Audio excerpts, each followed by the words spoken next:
Assalamualaikum and hello YouTube. My name is Nur Muhammad from NWatch and we are back with the full review of this RZE Valour RZE Valour 38 in Whistler white colorway, right? So this one is a basically a Kickstarter campaign. So I think they've started the campaign somewhere in around July 2022, and it immediately funded in just like 5 minutes, I think. And yeah, I'm one of those backers. And yeah, initially you could get this at about $219 US, but now they have been selling for at the full price of $299 US, and it didn't came with this Hexaflex Hexaflex rubber strap. So for those of you who are thinking about getting one of these, so you know what, I highly recommend you to get this one in this Hexaflex rubber strap, because if you are to get the watch, just the watch, $299 US, and if you decided to buy the Hexaflex rubber strap later, it will cost you another $39 US. But if you decided to go with this Hexaflex rubber strap when together with the watch, it is just going to cost you $329 US, which is still a great price for a titanium watch, right? So let's quickly check the dimension of this particular piece. So I think this is quite difficult to get a correct dimension on this thing, guys. So they say that this is a 38 millimeters in diameter, but when you measure it properly, so you can see that I can only get about 38.5, so 38.5, something like that. So not exactly a 38 millimeters diameter, right? So thickness of just under 12 millimeters, so 11.7, so which is very, very interesting because it is using the Seiko NH38, and those are not really that thin, and a lug to lug of just under 45.3, so which is a very, very good sets of dimension, and of course that versatile 20 millimeters lug width, right? So with this on this strap, the Hexaflex FKM rubber strap, it weighs at, how much does it weigh again? So that is about, right, so let's just check that out. So that is about 75 grams, but if you get it on the supplied NATO strap, single pass NATO strap, it will weigh just 57 grams, right? The strap is inside this box, so yeah, I can just show you here. I don't really like it, but of course it is a very, very good strap, but it's a bit too thick in my opinion. Now let's just take it off, just show you guys if you haven't seen my unboxing video before. So you've got this black NATO strap with this what do you call this, seatbelt style material, but it's a bit too thick in my opinion, and yeah, when you wear it, it does feels a bit too thick, right? So we have this titanium hardware here with this titanium RZE buckle here, which is very, very cool. But yes, and we have this what do you call this, movable keeper and fixed keepers here, and it is okay, but you know, I don't think it is suitable for this particular watch, right? So inside the box you also get this travel pouch, right, which is, you know, very, very handy. So I prefer this style of packaging rather than some big box that you can't really use, right? So yeah, it is, I think the package, overall the package is very, very nice. It's just that I've got it cheaper when I decided to back it during the Kickstarter campaign, right? So let's just put it all back there inside the box, right? So oh man, that's gonna be a bit too messy. Alright, so let's just take the box away.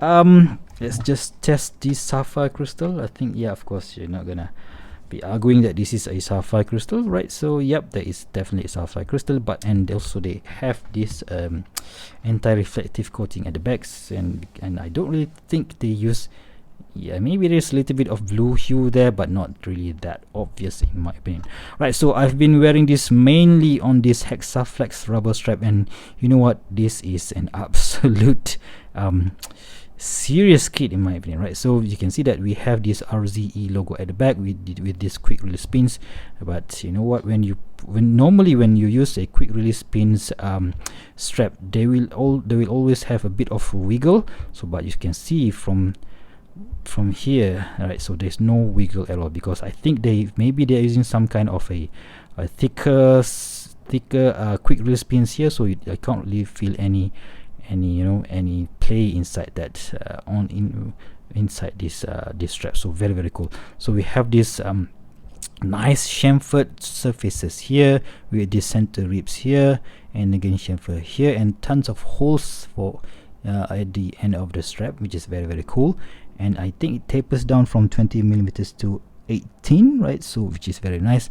And RZE logo, and at this particular end again we have that RZE logo here with this what do you call this, honeycomb pattern at the bottom. And we have what do we have here? So it says stated here oil and water resistant. So how cool is that? And of course we're going to have that ultra hex titanium finishing on the buckle as well, and we have that RZE logo on the top, right? So very, very cool strap for yeah, if you buy separately 40, if you buy separately 39 US dollars, if you buy together with the watch 29 US dollars. Very, very cool strap, right? So the first keeper is not going to be moving around, but of course you can take it off like that, but still if it stays here. And the second keeper is a movable keeper. Very, very nice, right? So awesome strap. But I don't really think that they produce this in any other color, so now basically you are stuck with this black color, right? So yeah, let's just talk about a bit more about the watch design, watch case design. So this is your typical not to say typical, but when I've seen quite a lot of RZE in these past few years, and yeah, I think they have managed to produce their own design language where we have quite a lot of angular case. So far I've seen those design cues on almost every model that they produce, right? So you see here there's no polished chamfer or anything like that, but maybe it's quite difficult to do a polished chamfer case on a titanium case, right? So yeah, that's cool. I think we have this brush finishing on the side of the case, and on the top we have this some kind of bead blasted finishing on the top with this angular case, and on the side we have this bead blasted finishing on the case with this drill lux. So sorry about that, guys. And the bezel itself, we have top finishing here. Top is also brush, on the side is also brush, and sorry, on this there is another chamfering here, and also we have this on this brush finishing on the side, which is always very, very cool. And the design of the dial is quite a simple. It takes the design language of those watches from Hamilton Khaki Field Mechanical, right? So we have this plain white dial. It's not silver, plain white dial with a printed hour indices. We have two patterns here actually, your normal 12-hour printed indices and also printed indices, and also 24 hours in the middle of the dial, right? So at the outer side of the dial we have this Lume printed in what do you call this, vintage style Lume, and and unique to this particular model we have this R logo at the 6 o'clock, which is very, very nice, right? So hand winding the NH38 movement is very, very nice. So you can see that this crown is very, very easy to grip. So because it is using the NH38, just pull once and you've got an instant hacking feature, right? So putting back in, there's no ghost positions whatsoever, and hand screwing back the crown is very, very easy to use, right? So let's just verify again the diameter of this crown. I think it is 6.5 millimeters in diameter, so very, very easy to use. And those hands, right, so those hands are printed in matte black with those what do you call that, what is it called, Age Lume or full patina Lume again. So yeah, that makes the Lume a bit too, how to say, weak in my opinion, but I think it is on par with the Hamilton Khaki Field Mechanical, right? So I've sold mine unfortunately, and yeah, I couldn't compare it with that, but yeah, still, you know what, let's take a look much closer into the dial. Okay guys, so this is my first time ever using this macro lens, so do bear in mind, right? So you can see that the finishing on the Lume is not really that thick, so that is why the Lume is a bit weak in my opinion. So you can see that the printing is nicely done. There's no smearing on the printing, so that looks very, very nice. And the hands are also finished very nice, so there's no fluff whatsoever. Maybe it is because it is using a black a white dial, so you don't really see, it is quite difficult to see any dust inside the dial. But yeah, still a very nice quality control done there by RZE, right? So that is the dial. Check out those the printings on the hands is very nice, so I don't really see any problems with the printing of the dial, right? So the finishing on this what do you call this bezel is, I think it looks really nice, so there's no sharp edges whatsoever. And check out that RZE logo there, very nicely done. Etching, or is it I think those are also bead blast finishing, so there's no scratches whatsoever, there's no sharp edges whatsoever on this particular case. So very nicely done case finishing. Right, so let's go to the normal view. Okay guys, so before we do the Lume shot, let's do a quick wristwatch check. Today I'm wearing its body. So this is the RZE Resolute 2022. This is the C3 Super Luminova version, right? So yeah, I'm just gonna be putting it the back. So this is at the back there. So this is on loan from my buddy Mr. Marvin, or Reverend Marvin I should say. Thank you very much, Marvin, so for letting me review your prize possession. So that one is also I think he bought it during one of those early bird sales. All right, so I think I am on the third hole, so I think people with up to maybe 7.5 inch wrist can still use this particular strap. So if you guys have much bigger wrist than that, so please do check with Travis or Clarence from RZE watches if they have something or bigger or longer. Right, so that is how it looks on my skinny 6.75 or 17 centimeters wrist.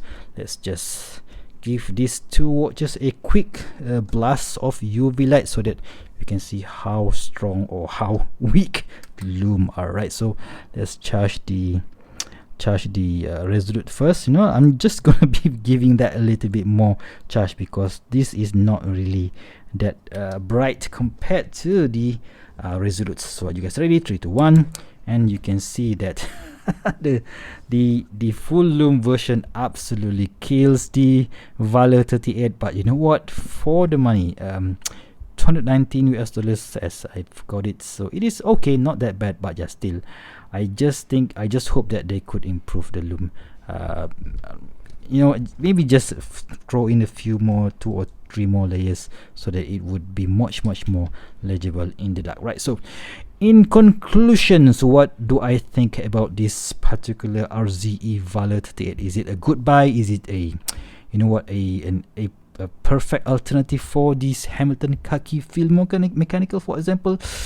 Well, you know what, if you like micro brands, right, it is a good watch, right? Because you can't really get any Hamilton khaki field for $300, so you can't do that. So if you want to go for the Hamilton khaki film titanium, those things are going to cost about $500 US, right? So but $300 US, a great bargain. And if you throw in this strap as well, it's going to be perfect. But still, there is a room of improvement, which for me is definitely the Lume, right? So definitely the Lume needs a little 2 or 3 more layers, and I think it would be a perfect watch, right? So I'm not really sure whether this is going to be a keeper in the collection, and we shall see about that. But still, if you guys would like to support, right? So if you guys are Malaysian, so it is a good thing to know that RZE is founded by 4 Malaysians living in Singapore. So maybe that is one consideration point if you want to support your local buddies, right? So if you guys like this video, please give me a big thumbs up, and if you want to see more future video reviews such as this one, please go ahead and subscribe to my channel. Until next time, I'll see you soon. Stay safe and bye bye.